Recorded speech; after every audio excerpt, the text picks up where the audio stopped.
इस बीच एक और बड़ी खबर आपको बता दें, इस्फहान इलाके में इजरायली हमले लगातार जारी है। ये बड़ी जानकारी सामने आ रही है, जहां पर ईरानी फोर्स के ठिकाने पर हमला किया गया है।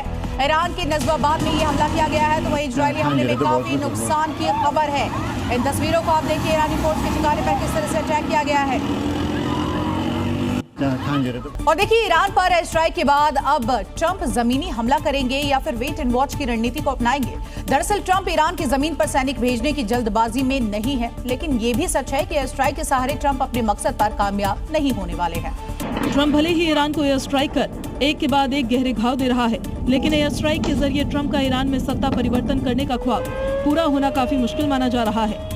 यानी अगर ईरान में रजीम चेंज की कोशिश करनी हो तो जमीन पर युद्ध लड़ना जरूरी होगा, लेकिन यही वो कदम है जिसे ट्रंप उठाने से बच रहे हैं। ईरान में जब भी बूट्स ऑन द ग्राउंड यानी जमीनी हमले की बात आती है तो ट्रंप थोड़े से नरम पड़ जाते हैं।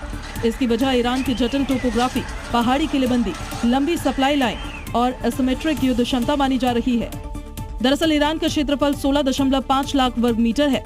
इसकी बनावट इतनी पेचीदा कि यहाँ कब्जा करने के लिए अमेरिका को 15 लाख से 22 लाख सैनिकों की फौज उतारनी पड़ेगी। तो वहीं ईरानी देश प्राकृतिक रूप से ऐसा किला है जहाँ घुसने का हर रास्ता मौत की घाटी से होकर गुजरता है। ऐसे में ट्रंप का इरादा पहले से एयर स्ट्राइक से ईरानी ताकत को आधा करना है, फिर उसके बाद वो अगली रणनीति तय करेंगे। वहीं मिडिल ईस्ट में युद्ध का नया दौर शुरू हो रहा है, जिसमें ईरान ने अपनी पूरी ताकत झोंक दी है। आज भारत में ईरान के सुप्रीम लीडर खामेनेई की मौत पर शोक सभा के दौरान ईरानी राजदूत ने ईरान की मंशा को साफ कर दिया है।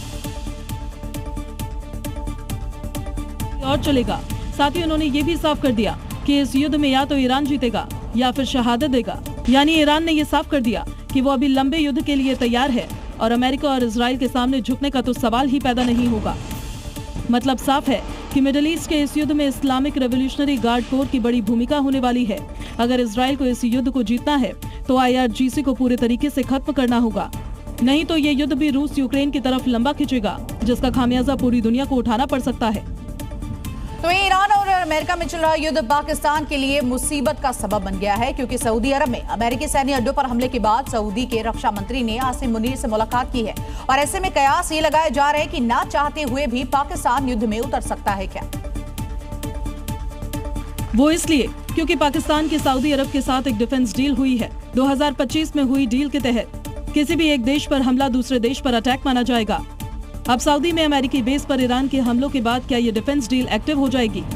क्या इस जंग में अब पाकिस्तान को मजबूरी में कूदना पड़ेगा? इन अटकलों को इसलिए भी बल मिला है क्योंकि ईरान के मिसाइल और ड्रोन हमलों के बाद सऊदी रक्षा मंत्री खालिद बिन सलमान ने पाकिस्तान के सेना के प्रमुख फील्ड मार्शल आसिम मुनीर से मुलाकात की। इस मुलाकात में सऊदी की सुरक्षा की स्थिति, सऊदी पाकिस्तान डिफेंस एग्रीमेंट और सऊदी अरब पर हुए ईरानी हमलों पर चर्चा की गई। इस मुलाकात के बाद माना जा रहा है कि ईरान अमेरिका के युद्ध में पाकिस्तान न खिंच जाए। अब पाकिस्तान की हालत ऐसी है कि एक तरफ कुआं है तो दूसरी तरफ खाई है।